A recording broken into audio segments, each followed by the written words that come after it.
السلام علیکم. گناہ بائے اریبہ یوسف. شارم زمان نہیں جانتا تھا اس لڑکی کے ساتھ کیا ایشو ہے. پہلی بار جب اس نے اس لڑکی کو دیکھا تو اپنے بال سنوارنے میں مصروف تھی. اس کو لگا تھا کہ اس میں بہت غرور ہے. غرور تو اس میں تھا، لیکن اس کو کیا پتا تھا وہ غرور تو کب کا ٹوٹ بھی چکا ہے. ہم یہ کیوں سمجھتے ہیں کہ جو جیسا دکھ رہا ہے ویسا ہی ہوگا؟ انسان بدل بھی تو سکتا ہے. کیا انسان ہر حال میں ایک جیسا ہی سوچتا ہے؟ نہیں، بالکل بھی نہیں. کوئی انسان مختلف حال میں ایک جیسا پیش نہیں آتا. خوشی میں وہ خوش ہوتا ہے اور غم میں وہ غمگین. لیکن ہماری دوسروں کے لیے سوچ، ہماری سوچ کیوں ہر حال میں ایک جیسی ہوتی ہے؟ کیا یہ ہمارے خون میں رچ گیا ہے کہ ہمارے دوسروں کے لیے سوچ نہیں بدلنی؟ اور ضرورت وہ روز آتی تھی اور اس کو پتہ ہی نہ چلا کہ کب وہ اس کے دل میں جگہ بناتی جا رہی تھی. اس نے کبھی اس کے بات کرنے کا نہیں سوچا تھا اور وہ سوچ بھی نہیں سکتا تھا. پسند اپنی جگہ پر، یہ فضول کے کام اس کے اچھے نہیں لگتے تھے. اس کا نام بھی شانزے نے اسے بتایا تھا. وہ کبھی ایسا نہیں کرنا چاہتا تھا. اس نے اس لڑکے کو کئی بار دیکھا تھا اس کو تنگ کرتے ہوئے، لیکن اس دن اس نے حد ہی کر دی. جب اس لڑکے نے حنا کا ہاتھ پکڑا اس کو غصہ آیا تھا. انجانے میں اس کو بھی سنا دیا. لیکن ہم ہمیشہ کرنے کے بعد سوچتے ہیں کہ ہمیں ایسا نہیں کرنا چاہیے تھا یا ایسا نہیں بولنا چاہیے تھا. ہم تو بس اپنی عقل کے مطابق ہر کام کرنے کے عادی ہیں. آج اس کی آنکھیں کچھ زیادہ جلدی ہی کھل گئی تھیں. 6 بجنے میں ابھی 10 منٹ باقی تھے. رات کو کھانا بھی نہیں کھایا تھا، اس لیے بھوک بھی لگ رہی تھی. اس کو پتا تھا مما جگ رہی ہوں گی، اس لیے کیونکہ وہ نماز کے لیے اٹھتی تھی. یہی سوچ کر وہ فریش ہو کر نیچے آ گئی. ممی ٹی وی پر تلاوت لگائے ہوئی تھی. وہ آ کر صوفے پر اوندھے منہ گر گئی. مما لان سے اندر لاؤنج میں آئی تو اس کو دیکھا.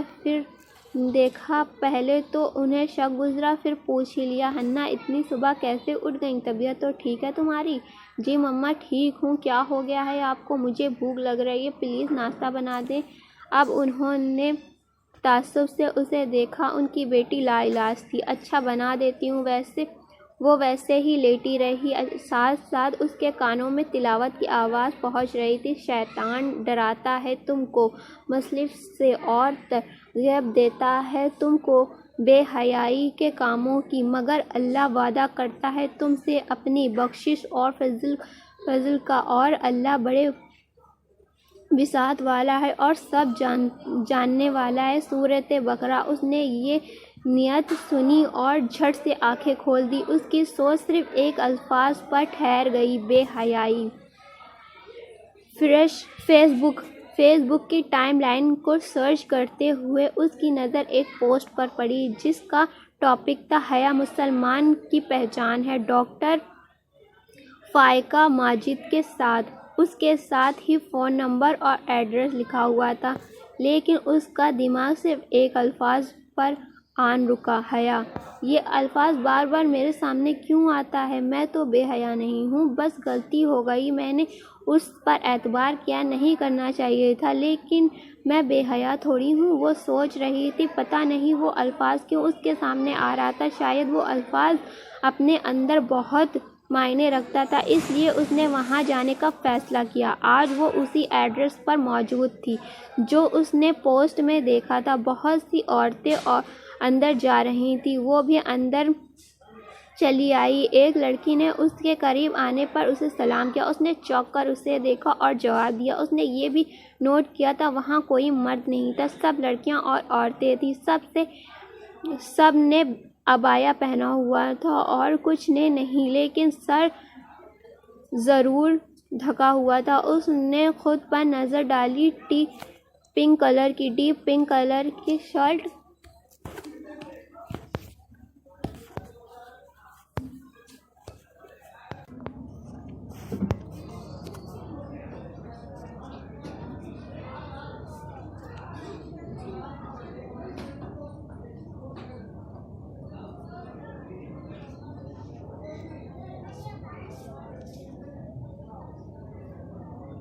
ڈیپ پنک کلر کی شرٹ اور کیپری میں ملبوس تھی، لمبے بال پونی میں بندھے ہوئے تھے اور دوپٹہ گلے میں تھا۔ وہ آگے گئی تو ایک اور لڑکی نے اس کو سلام کر کے دائیں جانب ہال کا بتایا۔ ہال میں داخل ہوئی تو بہت سی اور لڑکیاں تھیں اور جا کر وہ ایک سائڈ پر بیٹھ گئی۔ اس نے یہ نہیں دیکھا کہ اگر انہوں نے عبایا پہنا ہے تو اس کو بھی بولا ہو۔ اگر کوئی اس کو کہہ دیتا تو وہ فوراً ہی کانفرنس اٹینڈ نہ کرتی اور بھاگ جاتی۔ تقریباً 5 منٹ بعد ڈاکٹر فائقہ ماجد ہال میں آئی۔ سب نے پہلے ایک لڑکی نے تلاوت کی اور پھر ڈاکٹر صاحبہ نے کانفرنس کا آغاز کیا۔ انہوں نے درود شریف کے بعد سب کا حال احوال دریافت کیا اور سب نے ایک زبان ہو کے الحمدللہ کا جواب دیا۔ حنا نے بھی آہستہ سے ہونٹ ہلا دیا۔ آج کا ٹاپک ایسا ہے کہ جتنا ہم بات کریں اور سمجھیں اتنا ہی کم ہے۔ قرآن میں اللہ کہتا ہے، انہوں نے آغاز کیا ہے، بے شک اللہ حکم دیتا ہے عدل کا، احسان کا اور رشتہ داروں کو دینے کا، اور وہ روکتا ہے اور بے حیائی سے، برائی سے اور زیادتی، اور تم کو نصیحت کرتا ہے کہ تم نصیحت پر چلو۔ شرم و حیا انسان فطرت ہے کہ ہر انسان میں ہے، لیکن جتنا تک انسان اپنی فطرت کو مشق کرتا ہے، علم و حیا کا الفاظ سنتے ہی سب سے پہلے ہمارے دماغ میں یہ خیال آتا ہے حیا ایک زیور ہے، کسی کا زیور ہے یہ حیا۔ کیا حیا ہر کسی کے پاس ہوتی ہے؟ کیا ہر کوئی اپنے اندر حیا پیدا کر سکتا ہے؟ نہیں، ایسا نہیں ہے۔ حیا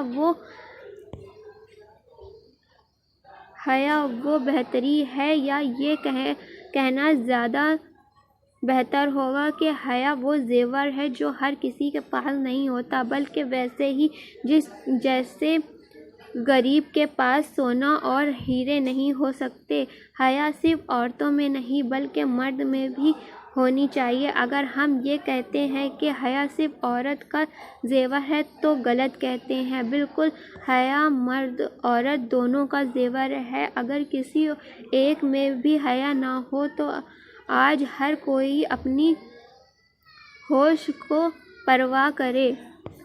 حیا ہی وہ چیز ہے جو انسان اور حیوان میں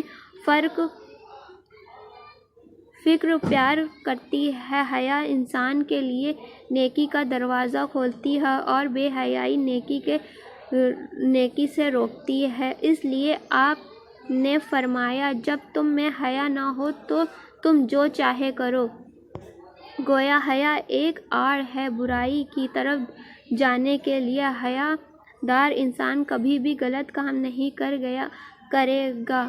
گفتگو کی ہی مثال لے لیں کہ حیا دار کبھی کسی کی بدتمیزی نہیں کرے گا، کسی کا دل نہیں دکھائے گا۔ حیا صرف یہ نہیں کہ خود کو بڑی سی چادر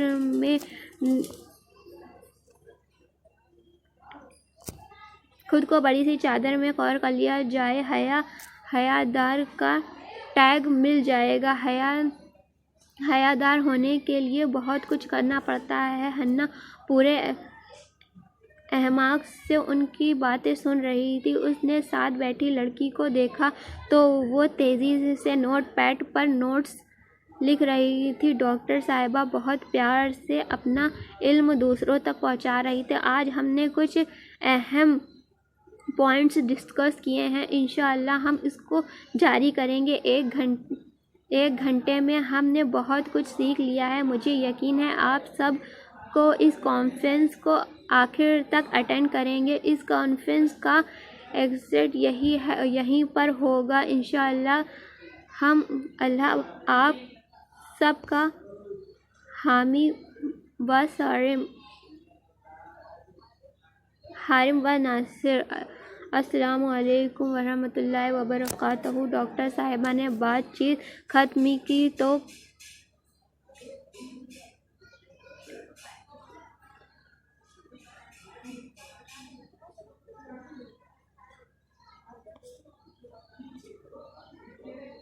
سب نے اپنے اپنے نام اور فون نمبر لکھوانے کا بتا رہی تھی تاکہ اگلی کانفرنس کے لیے ان سب کو آگاہ کر دیا جائے۔ حنا نے بھی اپنا نام اور فون نمبر لکھوا دیا۔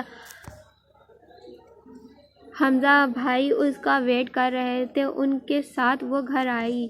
2 دن بعد آج پھر وہ یہاں پر تھی۔ وہ پیاری لگ رہی تھی۔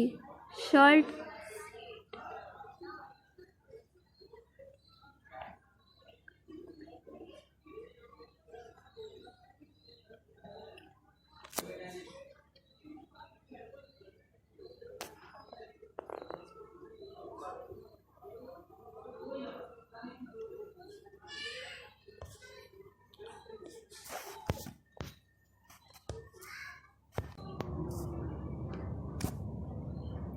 دو دن بعد آج وہ پھر یہاں پر آئی تھی۔ وہ پیاری لگ رہی تھی۔ لانگ شرٹ اور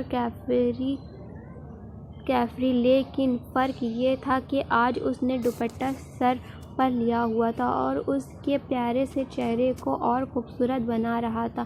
اسے نہیں پتا تھا آج وہ کیوں آئی ہے، لیکن آ گئی تھی اور آج سب سے آگے والی نشست پر بیٹھی تھی۔ تھوڑی دیر گزری تھی کہ ڈاکٹر فائقہ آ گئیں اور انہوں نے سلام دعا کے بعد ٹاپک کا آغاز کیا۔ آج ہم لوگ حیا کی ہی بات کریں گے۔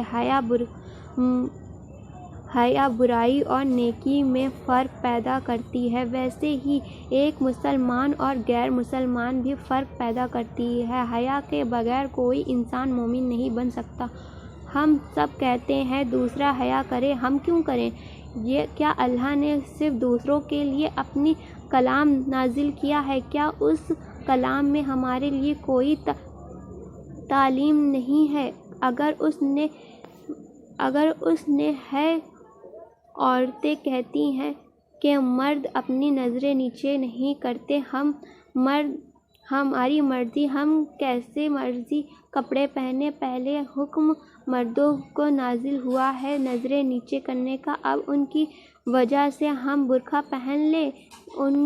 ان میں حیا نہیں ہے، لیکن سہنا ہمیں پڑتا ہے۔ چلیں مان لیا ان کا پہلا حکم ہے نظریں نیچے کرنے کا، لیکن اس آیت میں ہم عورتوں کو پردہ کا حکم دیا گیا ہے۔ اگر وہ اللہ کی بات نہیں مان رہے تو ہم کون سا مان رہے ہیں؟ ان کی ایک دفعہ بولا گیا ہے، ہمارے لیے تو کتنی صورتیں نازل کی گئی ہیں۔ اب آپ یہ نہ سمجھیں کہ جو حجاب نہیں کرتا ان میں حیا نہیں ہوتی، ایسا نہیں ہے۔ کچھ لوگ پردہ کر کے بھی حیا کے معیار کو پورا نہیں کرتے اور کچھ لوگ پردہ نہ کر کے بھی حیا والے ہوتے ہیں، لیکن کیا یہ اچھا ہو کہ ہم میں حیا بھی ہو اور ہم اللہ کا حکم بھی مانیں؟ حیا مسلمان کی پہچان ہے۔ حیا تو ہمارے کل سرمایہ ہے۔ اللہ ہم سب کی مدد کرے اور ہمیں اس کا حکم ماننے کے ساتھ ساتھ حیا دار بھی بنائے، آمین۔ حیا کی کوئی لمٹ نہیں کہ کتنی ہونی چاہیے، ہمیں بس اتنا کرنا ہے کہ اللہ کی جو بات ہم سن رہے ہیں اس پر عمل بھی کرتے جائیں۔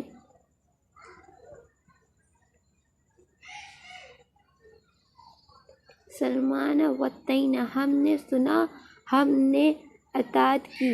ہم حیا کو اسی لیے کہ اس کے بغیر ہمارا دین پر عمل کرنا ممکن نہیں۔ آج کی ٹاپک کے بارے میں کوئی سوال ہے تو آپ فاطمہ سے کہہ دیں، وہ آپ کو گائیڈ بھی کرے گی اور مجھ سے پوچھ کر آپ تک سوال کا جواب بھی پہنچا دے گی۔ ہماری نیکسٹ کانفرنس نماز کے ٹاپک پر ہے، یقیناً ہے وہ بھی آپ لوگ اٹینڈ کریں گے۔ حنا کا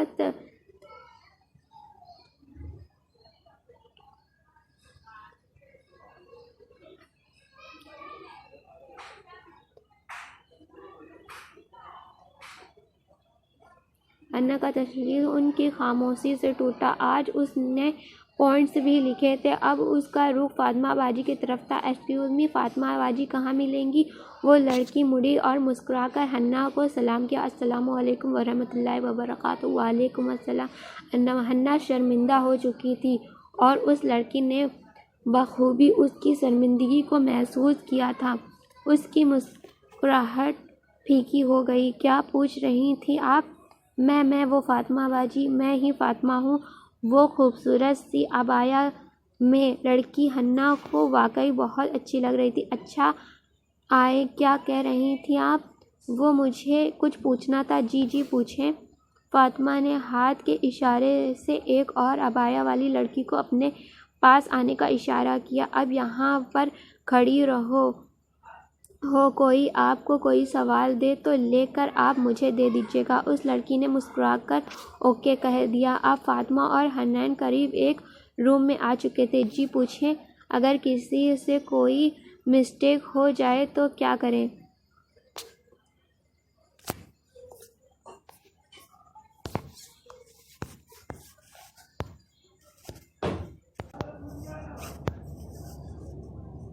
اگر کسی سے کوئی مسٹیک ہو جائے تو کیا کریں؟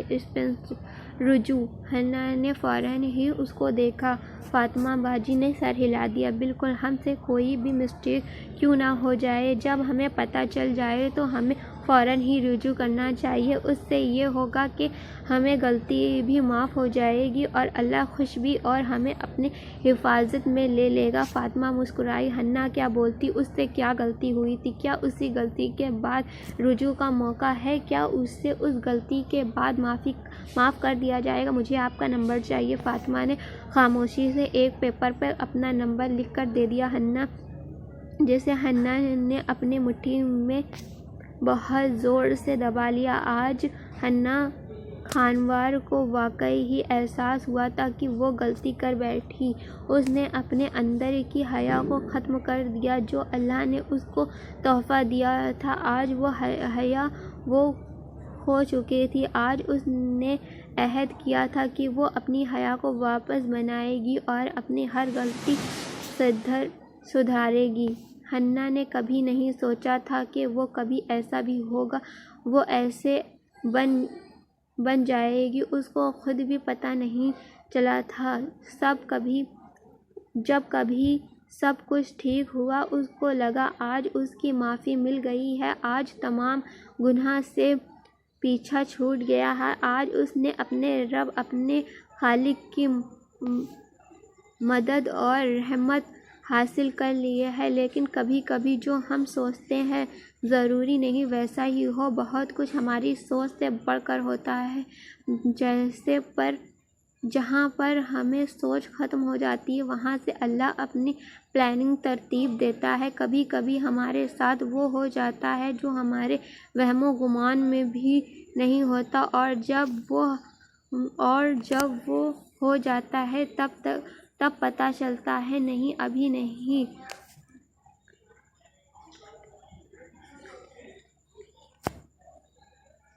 ہنا نے اس بعد نماز کی کانفرنس بھی اٹینڈ کی اور پھر ہر کانفرنس اٹینڈ کی۔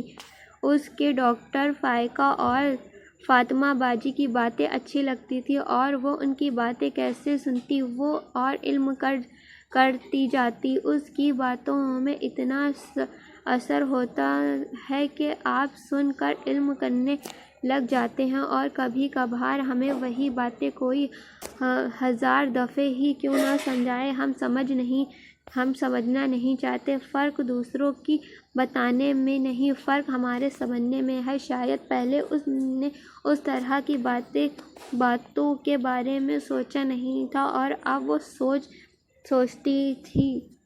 اس کو سمجھ نہیں آ رہا تھا وہ اللہ سے رجوع کیسے کرے، اس لیے آج وہ فاطمہ باجی سے ملنے گئی تھی ان کے گھر۔ السلام علیکم فاطمہ باجی۔ وعلیکم السلام۔ کیسی ہو ہنا؟ میں ٹھیک ہوں، آپ کیسی ہیں؟ الحمدللہ۔ کچھ دیر خاموش رہے، پھر ہنا نے فاطمہ باجی میں کچھ بتانا چاہتی ہوں۔ کیا؟ فاطمہ باجی وہ مجھے غلطی ہوئی ہے تو معافی مانگ لو۔ فاطمہ نے اس سے بولا جیسے بہت آسان کام ہو۔ فاطمہ باجی وہ میں۔ اس نے فاطمہ باجی کو دیکھا۔ حنا رونے لگی۔ فاطمہ باجی میں مجھ سے گناہ ہوا ہے۔ وہ اور زیادہ رونے لگی۔ فاطمہ فوراً ہی اٹھ کر اس کے پاس آ گئی۔ انہوں نے اسے اپنے ساتھ لگایا۔ حنا بچوں کی طرح رونے کی ضرورت نہیں ہے، رونے سے کچھ نہیں ٹھیک ہوتا، آپ چپ ہو جاؤ، یہ پانی پیو، پھر بات کرتے ہیں۔ کچھ دیر بعد حنا نے خود کو کمپوز کر لیا۔ اب ٹھیک فیل کر رہی ہو؟ جی، اس نے سر ہلا دیا۔ اب بتاؤ کیا ہوا ہے؟ فاطمہ باجی میرے کالج میں ایک لڑکا تھا سعد خان، مجھے اچھا لگتا تھا، میں نے اس سے بات کر لی، لیکن اس نے شرط لگائی ہوئی تھی اپنے فرینڈز سے مجھے چیز کرنے کے لیے۔ فاطمہ باجی نے گناہ کیا ہے؟ فاطمہ باجی میں نے گناہ کیا ہے، اس سے بات کر کے مجھے نہیں کرنی چاہیے تھی۔ فاطمہ باجی میں نے اللہ کے قائم کر دیا حد۔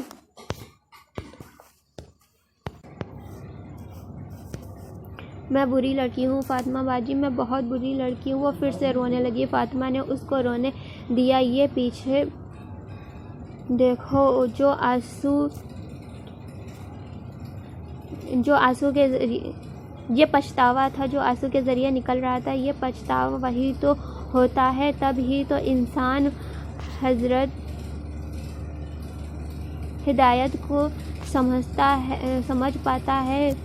کچھ دیر خاموشی کے بعد فاطمہ باجی نے اس سے پوچھا، تمہیں کیسے پتہ چلا کہ تم نے گناہ کیا ہے، تم سے گناہ ہوا ہے؟ ڈاکٹر فائقہ نے بولا تھا، جب ہم اللہ کے حدود سے باہر نکلتے ہیں، ہم گناہ کا مرتکب کر بیٹھتے ہیں، ہمیں تب بھی نہیں پتہ چلتا کہ ہم کب اور کس حدود سے باہر نکل گئے ہیں، لیکن بہترین وہ ہے جس کو پتہ چل جائے اور وہ فوراً ہی گناہ کرنا چھوڑ دے، رجوع کرے اور پھر کبھی نہ کرے۔ حنا تم تو بہت خوش قسمت ہو، تمہیں پتہ چل گیا، تمہیں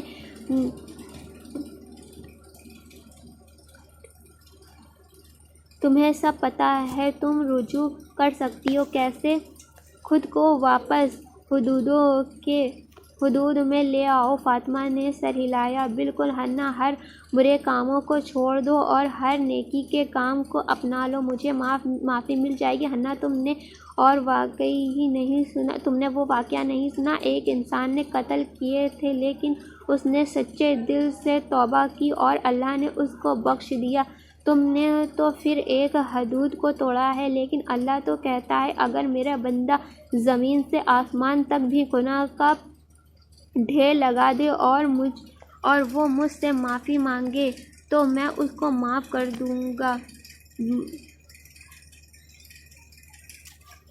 دوں گا۔ سسٹر، یہ کہ معافی سچے دل سے مانگی جائے۔ حنا مسکرائی۔ حنا، کوئی غلطی یا گناہ ایسا نہیں ہوتا جس کی معافی نہ ملے۔ کوئی انسان برا نہیں ہوتا، اس سے جو گناہ ہوتے ہیں وہ برے ہوتے ہیں۔ تمہیں اپنی غلطی کا احساس ہے، تم معافی مانگو اور پھر کبھی بھی وہ گناہ نہ کرنا۔ ہمیں تو توبہ اور رجوع کا موقع تو مل جاتا ہے، لیکن ہمارے نفس اس موقع کو لینے نہیں دیتی۔ کمال یہ نہیں کہ ہمیں ہدایت مل جائے، بلکہ کمال یہ ہے کہ اس ہدایت کو سنبھال کر رکھا جائے اور کبھی خود سے جدا نہ کیا جائے۔ ہدایت ملی تو بہت کو ہے، پر سنبھال لیا کوئی ہے، اور جو ہدایت کو ایک دفعہ سنبھال لیتا ہے وہ کبھی رسوا نہیں ہوتا۔ اور تم کوشش کرو کہ ہدایت کو سنبھال لو۔ لیکن فاطمہ باجی، اگر مجھے معافی نہ ملی تو تم ایسا کیوں سوچتی ہو؟ حنا، اللہ اپنے بندوں کو بہت پیار کرتا ہے، تمہیں پیار کرتا ہے، اس لیے تو وہ چاہتا ہے تم ہدایت تھام لو، اس لیے تو تمہیں وقت پر احساس ہوا ہے۔ اگر ایسا بالکل بھی مت سوچنا کہ معافی نہیں ملے گی۔ اللہ سے مدد مانگو کہ وہ تمہیں ہمت دے کہ ہم ہدایت اور ہمیشہ کے لیے سنبھال لو۔ ٹھیک ہے جی فاطمہ باجی، چلو آؤ کھانا کھاتے ہیں۔ ہنا سر ہلا کر ان کے ساتھ چلی گئی، اور یہ وہ دن تھا جس دن ہنا نے ہمیشہ کے لیے ہدایت کو سنبھال لیا۔ 2 سال گزر گئے تھے اس کو پڑھائی چھوڑے، اور ان 2 سالوں کو اس نے دنیا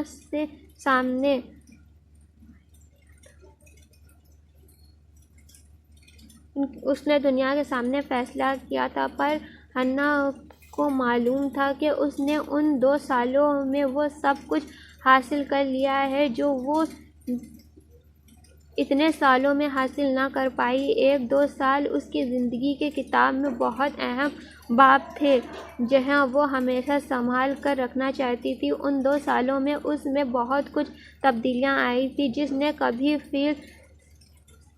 فل سلیوز نہیں پہنی تھی، آج وہ خود کو دوپٹوں میں ڈھانپے ہوئے تھی کہ کوئی اس کو پہچان نہ لے، کوئی اس کو یہ نہ کہے کہ اچھا تم ہنا جس نے اللہ کی حد کو توڑا تھا۔ آج وہ سر ڈھکتی تھی جس کے کبھی کسی کا